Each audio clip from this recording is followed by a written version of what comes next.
এইফালে দেখিছে মোৰ পিছফালে থকা লাও চাংখন। এইখন ৰঙালাও চাং মই নতুনকৈ লগোৱা আৰু যেতিয়াৰ পৰা মই ফাৰ্ম খুলি ঘৰতে থাকিব ললো তেতিয়াৰ পৰা মই ঘৰত থকা টাইমত এইবিলাকেই কৰি থাকো। লাও পুলি লগাও, জলকীয়া পুলি লগাও, বেঙেনা পুলি লগাও, এনেকৈ কিবা কিবি লগাই থাকো যাতে ঘৰত খাবলৈ হয়, তেনেকৈ লগাই থাকো। আৰু এইফালে চাওক মই লগোৱা কি ধুনীয়াকৈ লাগিছে ৰঙালাও, ধুনীয়া লাগিছে। আৰু এইফালে চাওক আৰু এয়া ওপৰতো লাগি আছে, এয়া দেখিছে ৰঙালাও, এয়া মাটিতো লাগি আছে। আৰু এয়া ধুনীয়াকৈ ৰঙালাওবিলাক মই দেখাইছোঁ আপোনালোকক, এয়া মই নিজে ৰোৱা।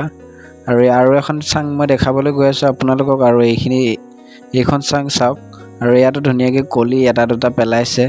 আৰু এতিয়া আৰু এডাল গছ দেখাবলৈ গৈ আছোঁ মই আপোনালোকক, চাওক যোনডাল গছত আপোনাৰ এটাই ৰঙালাও লাগিছে, বেছিকৈ লগা নাই, কলি চলিও অহা নাই। আৰু এইটো ৰঙালাও এইজোপা গছত লাগিছে চাওক। আৰু এইখন চাংখন মই দেখালোঁ আপোনালোকক। তো আজিলৈ বাই বাই, আকৌ লগ পাম নেক্সট এটা মিনি ব্লগত, বাই বাই।